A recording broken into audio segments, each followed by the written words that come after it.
Baik, saya ucapkan terima kasih kehadirannya pada malam hari ini ya. Semoga semua dalam keadaan sehat dan tak kurang suatu apapun. Amin. Oke, saya mulai dulu ya pertemuan pada malam hari ini, yaitu mengenai ini ya, budaya organisasi, di mana kita telah memasuki pertemuan yang ke-12. Terima kasih kehadirannya. Pada minggu lalu kita telah mengupas mengenai tanggung jawab sosial. Nah, pada kali ini kita mempelajari budaya organisasi. Apa sih isinya? Mari kita kupas bersama ya mengenai budaya organisasi tersebut. Terima kasih.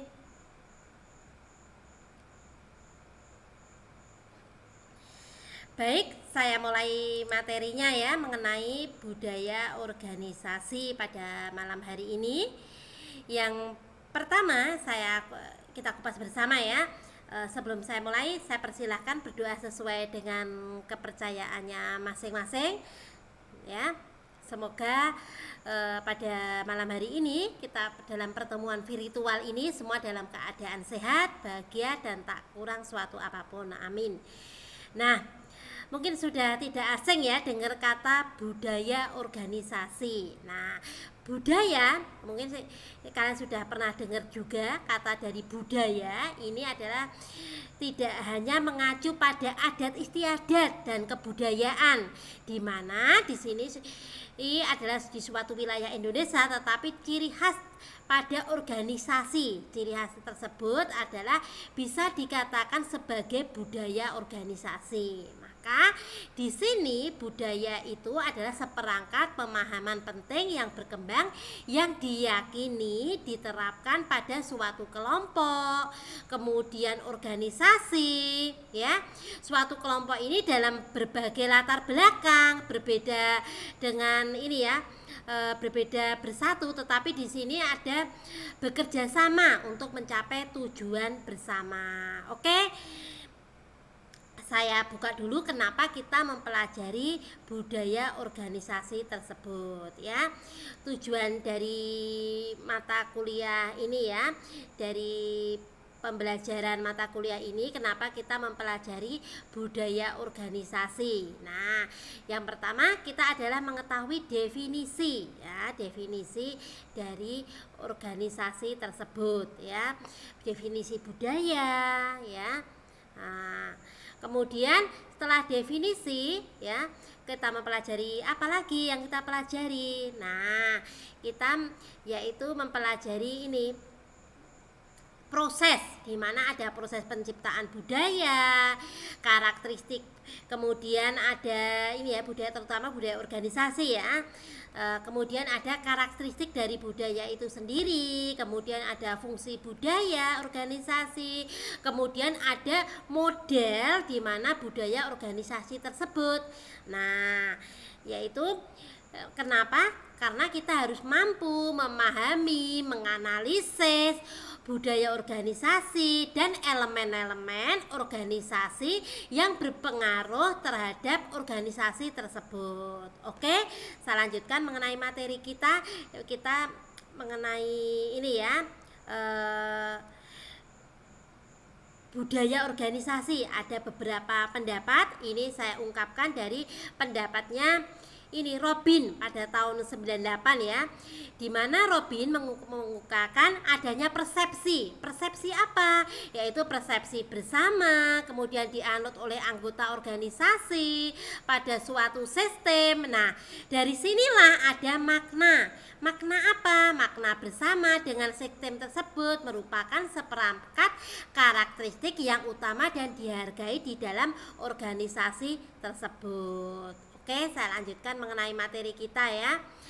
Nah, disinilah adanya budaya ya. Jadi ada juga misalkan kalian belajar ya, ada pendapat juga dari pendapatnya Kettner dan Kineki, di mana ini ya, budaya organisasi ini menyatakan bahwa digambarkan dalam arti sama, yaitu ada pola-pola, kepercayaan, simbol-simbol, ritual-ritual dan mitos ya.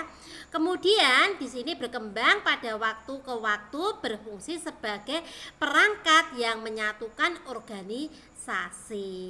Oke, saya lanjutkan mengenai materi kita.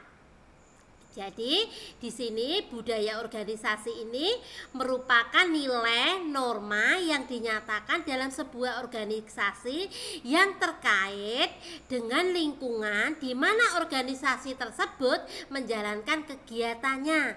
Ya, jadi budaya organisasi, apa yang dirasakan, apa yang diyakini, apa yang dijalani oleh sebuah organisasi. Oke ya, saya lanjutkan mengenai materi kita, mengenai budaya organisasi tersebut. Di sini ada juga pendapatnya dari, misalkan kalian dengar dari Fukuyama tahun 95, di mana budaya organisasi ini dikenal juga dengan common understanding, artinya kebersamaan pengertian para anggota organisasinya. Kemudian di sini untuk berperilaku yang sama baik luar maupun di dalam organisasi.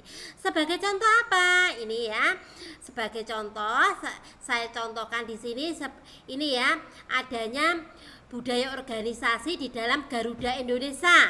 Di sini ada efektif dan efektif. Ada loyalitas atau loyalty, adanya customer atau centricity, adanya honestis atau openness, ada integrity. Nah, kemudian di dalam Google ini adanya etos kerja santai, misalkan memberikan pekerjaan, kemudian pekerjaan ini ada tantangan ya, tantangan di sini dengan cara kebebasan untuk berekspresi dalam menyenangkan bekerja. Kemudian memberikan insentif karyawan dengan cara apa? Dengan cara unik, dengan cara pertumbuhan saham misalkan dan dividen. Kemudian ada juga demokrasi ruang, yaitu dengan berbagai fasilitas. Oke, saya kembalikan lagi, lanjutkan materi lagi mengenai ini ya. Budaya organisasi. Nah, di sini adanya ini ya, di dalam kantor ini ketika individu masuk dalam organisasi, maka di sini merupakan ini ya, organisasi atau perusahaan, mereka adanya norma, aturan-aturan formal ya, prosedur formal, kemudian juga di samping itu juga kode-kode tingkah formal, ritual, tugas, pembayaran, istilah guruan-guruan. Nah, dapat juga dimengerti dan oleh orang-orang dan elemen-elemen yang beberapa budaya organisasi. Nah, kemudian kita mempelajari beberapa ini ya, proses penciptaan budaya organisasi. Nah, di sini ada 3. Yang pertama di sini yaitu adanya pendiri, otomatis ya. Yang pertama adanya pendiri, hanya merekrut, mempertahankan karyawan, sepikiran dan seperasaan dengan mereka. Kemudian yang kedua di sini adalah pendiri ini melakukan introdoktrinasi dan kemudian mensosialisasi cara pikir, yaitu berpikir kepada karyawan ya. Kemudian yang ketiga di sini adanya pendiri yang bertindak sebagai model. Model di sini apa? Peran mendorong karyawan mengidentifikasi diri. Dengan demikian adanya menginternalisasi keyakinan, nilai, asumsi tersebut. Oke, saya lanjutkan mengenai materi kita. Kok ada asumsi ya? Asumsi di sini. Nah, jadi di sini ada beberapa asumsi mengenai teori organisasi. Misalkan ada ini ya, asumsi terhadap nilai organisasi. Nah, misalkan di sini adanya anggota, menciptakan, mempertahankan persamaan, kemudian mengenai realitas organisasi, sehingga pemahaman mereka mengenai nilai-nilai ini organisasi yang baik. Oke. Terus kemudian saya lanjutkan lagi ya mengenai materi kita. Maka tadi kita membahas mengenai asumsi ya. Kemudian asumsi yang kedua di sini adanya asumsi terhadap simbol budaya organisasi, misalkan adanya penggunaan dan terinterpretasi simbol sangat penting budaya organisasi. Saat orang bisa memahami simbol tersebut, maka seseorang bisa bertindak berdasarkan budaya organisasinya. Mohon maaf ya, ini ada adzan Isya ya, saya lanjutkan nanti ya.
Oke, saya lanjutkan lagi mengenai materi kita tadi mengenai asumsi-asumsi ya.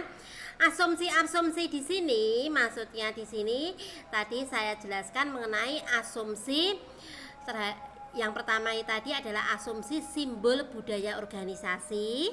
Yang kedua yaitu asumsi terhadap simbol budaya yang pertama itu tadi asumsi terhadap nilai organisasi, yang kedua asumsi terhadap simbol budaya organisasi.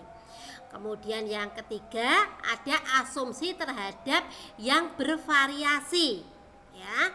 Oke, saya lanjutkan lagi materi kita, yaitu asumsi ini ya, asumsi dari ini ya.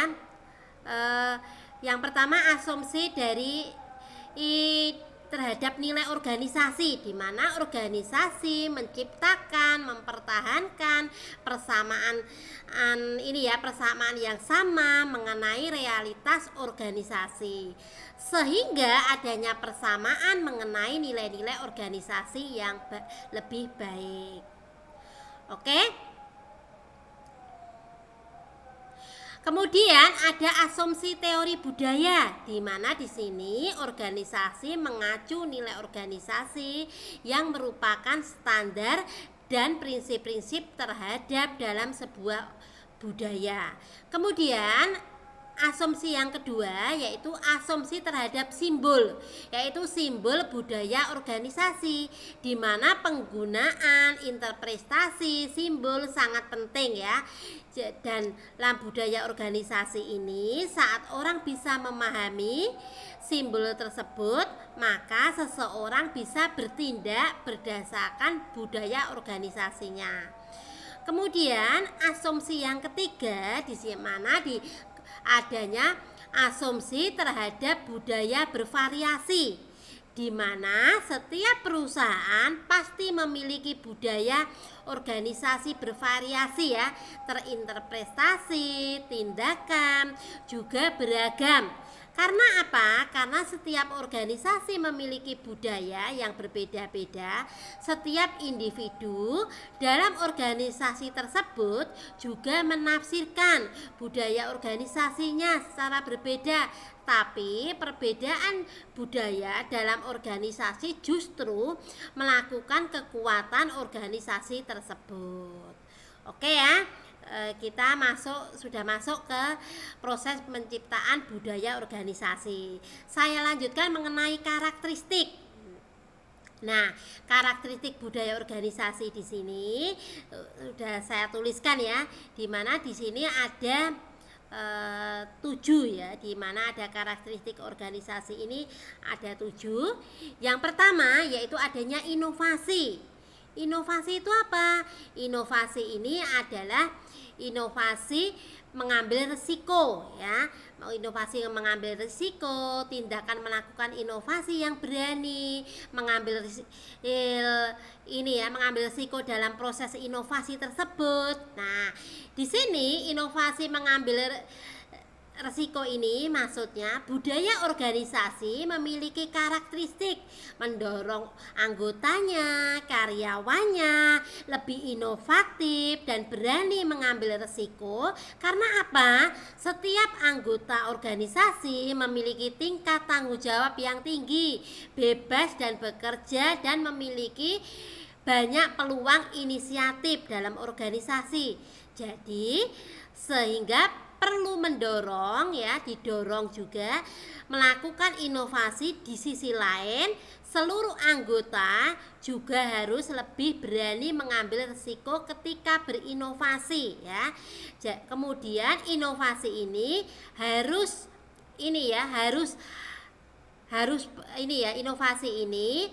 harus ada proses atau hasil pengambilan mobilisasi pengetahuan, keterampilan, dan juga pengalaman untuk menciptakan atau memperbaiki suatu produk sistem. Sedangkan risiko adalah bahaya akibat konsekuensi yang terjadi karena sebuah proses yang sedang berlangsung maupun dari kejadian yang akan datang. Kemudian yang kedua, perhatikan itu sejauh mana karyawan diharapkan karyawan itu bekerja secara analisis dan perhatiannya terhadap hal yang lebih rinci. Nah, ini maksudnya perhatian terhadap yang detail.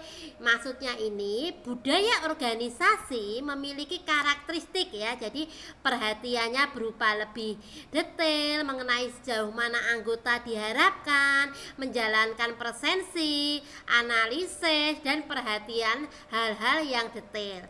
Dalam hal ini, organisasi mengharapkan para anggotanya untuk bekerja lebih detail, analisisnya dan tepat sasaran. Jadi organisasi ini tidak hanya menciptakan tujuan dan harapan kinerja karyawan, tetapi di sini memiliki struktur yang jelas terhadap pekerjaan anggota dan karyawannya. Kemudian selanjutnya yang ketiga yaitu orientasi hasil, di mana sejauh mana manajemen ini memusatkan perhatian pada hasil, tidak hanya pada teknik ya, adanya proses yang digunakan menciptakan hasil. Nah, ini maksudnya apa orientasi hasil ini? Di mana budaya organisasi ini memiliki karakteristik ya yang lebih fokus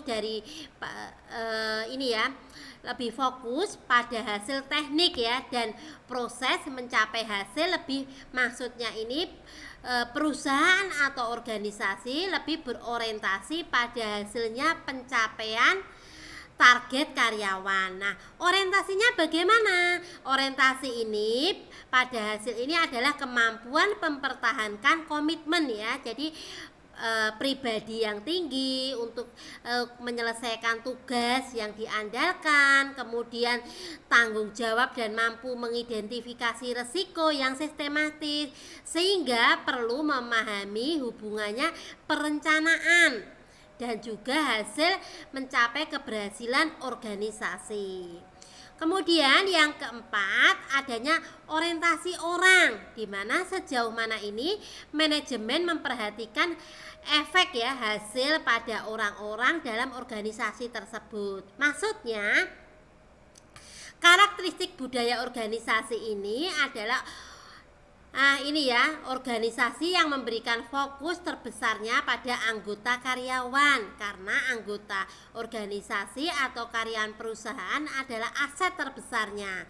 Jadi, orientasi ini adalah suatu proses upaya seseorang atau kelompok memahami keadaan sekitar dalam kontak budaya. Jadi organisasi ini berorientasi pada anggota yang turut bergabung. Maka manajemen biasanya mempertimbangkan efek ya. Efek ini maksudnya efek dari hasil keputusan pada orang-orang bekerja dalam organisasi atau perusahaan. Tapi beberapa organisasi ini mengesampingkan karakteristik budaya organisasi ini. Oke, saya lanjutkan yang kelima, organisasi tim, di mana sejauh mana kerja ini ya, kegiatan kerja di organisasi pada tim, bukannya individu. Nah, ini maksudnya orientasi terhadap tim adalah salah satu karakteristik budaya organisasi. Pemimpin memprioritaskan kegiatan kerja organisasinya berdasarkan tim tersebut, bukan individu. Organisasi tim dapat diartikan juga sebagai kegiatan kerja yang terorganisir ya. Jadi sekitar anggota organisasi, tidak hanya pada individu yang mendukung, kerjasama pemimpin organisasi, kemudian bisa memberikan dukungan berupa komunikasi yang jelas, sikap yang ramah, motivasi, dan bimbingan kepada semua organisasi, semua anggota ya maksudnya di sini. Kemudian kita yang keenam, adanya keagresifan. Maksudnya ini sejauh mana agresif ini adanya kompetitif, bukannya santai-santai. Nah, ini maksudnya karakteristik budaya termasuk juga agresif ya. Misalkan adanya perilaku yang menyerang orang lain, memusuhi orang lain, bentuk pernyataan yang tegas, pemaksaan diri, dominasi kekuasaan.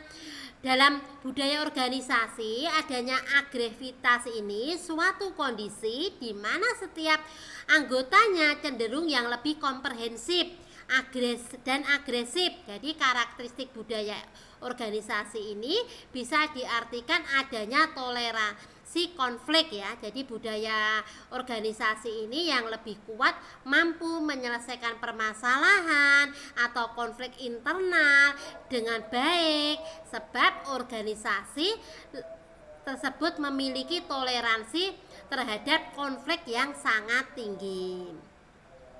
Kemudian yang ketujuh, yang terakhir adanya ini ya, kemantapan. Nah, kemantapan ini dimana kegiatan organisasi menekankan pada ini ya, dipertahankan status quo pada pertumbuhan. Maksudnya ini adalah stabilitas ya.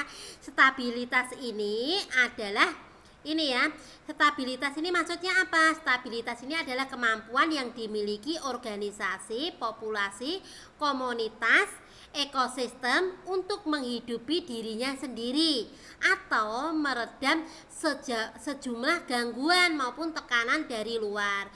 Budaya organisasi harus memiliki karakteristik stabilitas, yang mana kegiatan organisasi ini lebih fokus pada status quo ya, lawan dari perkembangan. Contohnya apa? Budaya organisasi ini. Nah, oke. Saya lanjutkan lagi mengenai fungsi dari organisasi. Nah, di sini ada 6 ya. Yang pertama ini adalah untuk menetapkan batas satu organisasi dengan organisasi lainnya, atau yang dikenal dengan kerapian. Ya, kerapian ini dimana termasuk budaya organisasi yang dibutuhkan untuk memperlancar perusahaan terkait khususnya yaitu misalkan surat menyurat, keuangan, pendapatan karyawan lainnya, daftar masuk barang dan keluar. Nah, Kemudian menimbulkan komitmen organisasi. Nah, ini dikenal juga dengan kedisiplinan. Misalkan contoh ya, melekatnya perusahaan sekaligus karakter orang-orang. Misalkan orang-orang yang sukses menghargai waktu, misalnya disiplin, tidak terlambat kantor, menyelesaikan pekerjaan dengan tepat waktu, dan sebagainya. Kemudian yang ketiga, kita masuk pada mekanisme. Mekanisme ini makna kendali yang memadukan bentuk sikap ya, serta perilaku karyawan. Nah, ini bisa juga dengan inovasi, misalkan budaya organisasi yang menciptakan inovasi ya, misalkan mengembangkan ide-ide kreatif dan inovatif, kemajuan organisasi perusahaan tersebut. Inovasi adalah proses di mana hasil perusahaan, pengembangan mobilisasi, pengetahuan, keterampilan, pengalaman, menciptakan dan memperbaiki suatu produk pada suatu sistem. Nah, itulah ya. Jadi adanya identitas bagi perusahaan. Nah, ini adanya pembagian wewenang yang jelas. Nah, ini juga termasuk karena adanya pembagian wewenang yang jelas ini kunci keberhasilan perusahaan. Tanpa adanya wewenang yang jelas, maka anggota organisasi atau karyawan akan kebingungan, tidak bisa bekerja secara optimal. Nah, jadi adanya kemudian menambah rasa kepemilikan, loyalitas yang tinggi, menetapkan permainan ya pada organisasi tersebut.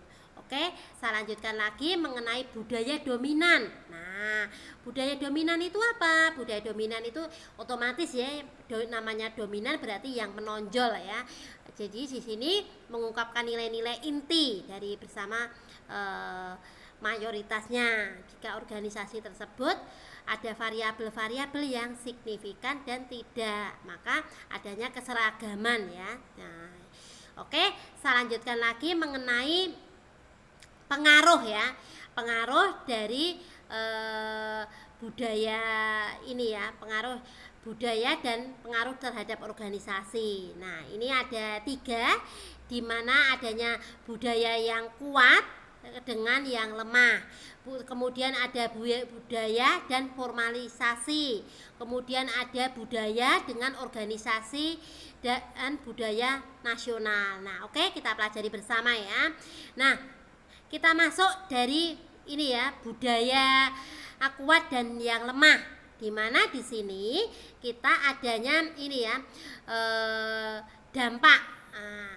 Nah, maksudnya di sini budaya kuat ini mempunyai dampak yang lebih besar, kemudian karyawan yang lebih langsung dikaitkan, kemudian adanya pengurangan tingkat keluarnya karyawan dalam suatu budaya, ada kuatnya ini ya, nilai inti budaya dan insentif yang dianut secara stimulus ya, adanya yang meluas ya. Kemudian yang kedua juga ini ya, makin banyaknya anggota menerima nilai-nilai, makin besarnya komitmen dan nilai-nilai, makin banyaknya juga kuatnya budaya tersebut. Kemudian juga budaya ini kuat mempunyai pengaruh apa? Pengaruh yang besar perilaku anggotanya, kemudian karena tingginya kebersamaan, intensitas menciptakan iklim internal dari kendali perilaku yang tinggi, maka terciptanya suatu spesifik dari suatu budaya yang kuat dan menurunnya tingkat keluarnya karyawan. Oke, saya lanjutkan lagi mengenai ini ya, budaya formalisasi, di mana di sini otomatis ya adanya budaya dan formalisasi ini, di mana suatu budaya ini meningkatnya konsistensi ya perilaku, kemudian budaya yang kuat dapat bertindak sebagai suatu pengganti formalisasi.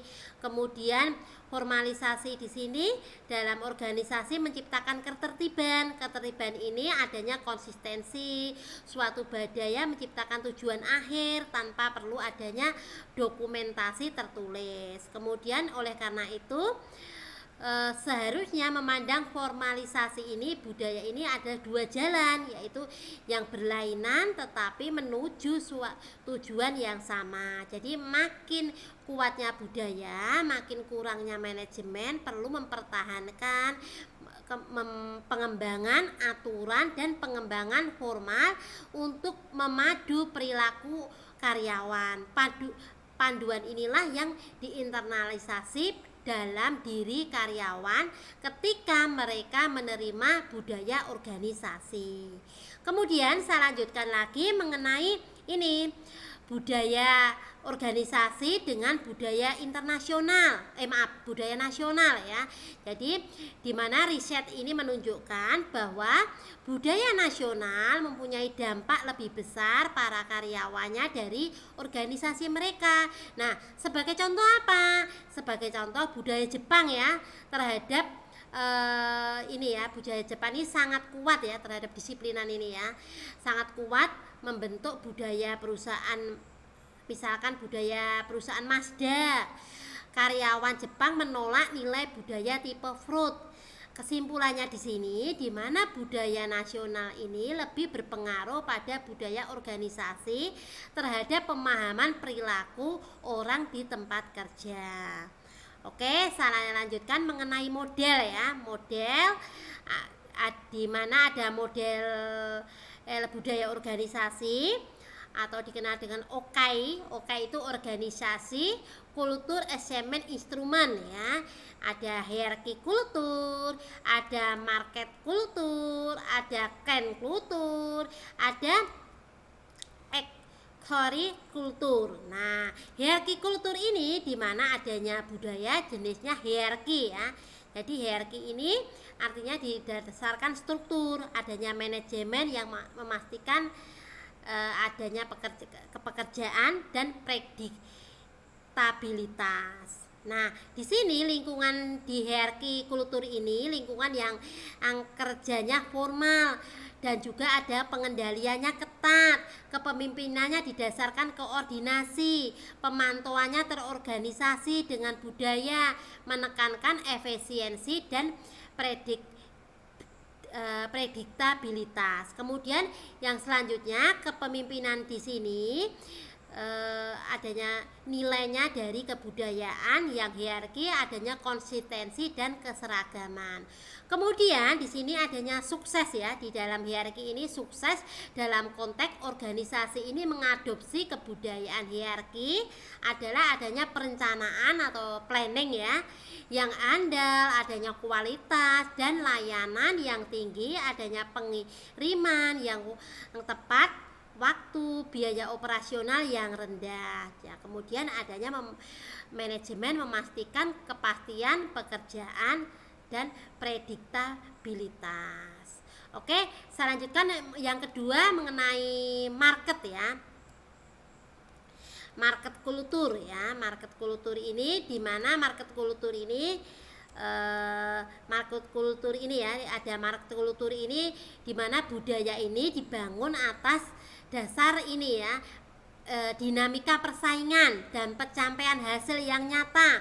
Fokusnya apa? Fokusnya pada tujuan dan hasil. Nah, organisasi pada market kultur ini tipenya ini adalah berpusat pada lingkungan eksternal pelanggannya, di mana mereka lebih mendahulukan kepentingan pelanggan atas dasar pangsa pasar, laba perusahaan dibandingkan dengan kepuasan karyawan maupun pengembangan sumber daya manusia.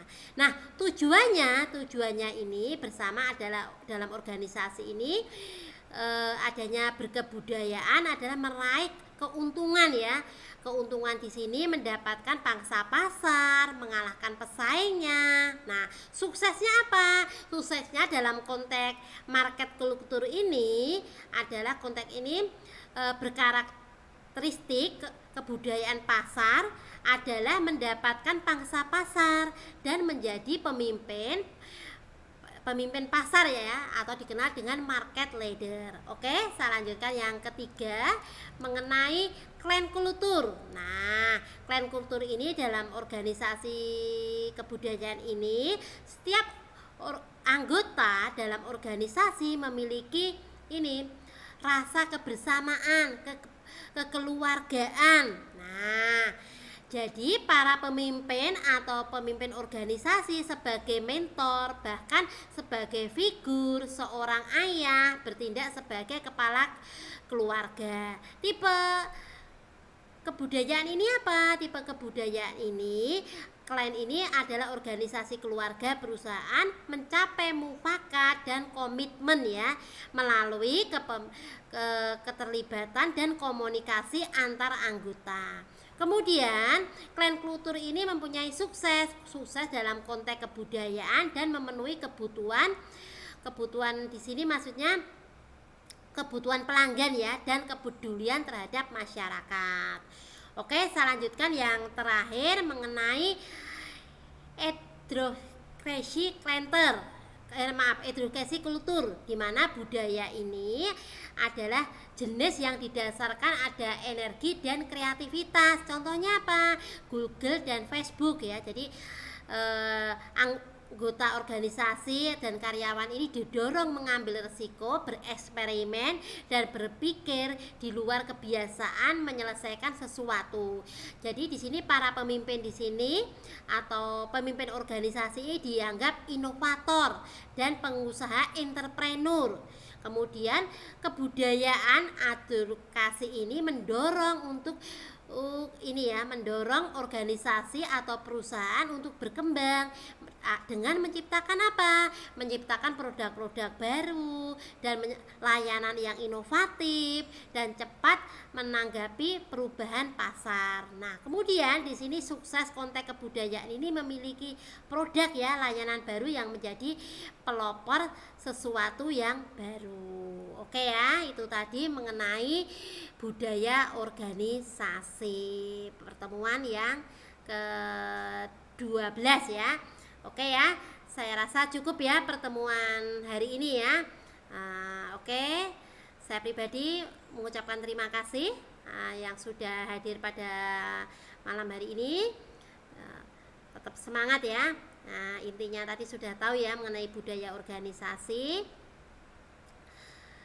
Budaya organisasi di mana budaya organisasi ini ada sebuah kepercayaan sikap yang berkembang dan dianut sekelompok orang ya, bersama-sama membedakan antara kelompok atau organisasi ya.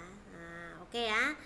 Jadi isi dari budaya organisasi ini misalkan ada yang didapat dari indera yang mudah dari ya, ada nilai-nilai norma, asumsi, filsafat dalam organisasi. Oke, saya rasa cukup pertemuan hari ini. Saya pribadi mohon maaf kalau ada kekurangannya dan terima kasih yang sudah hadir.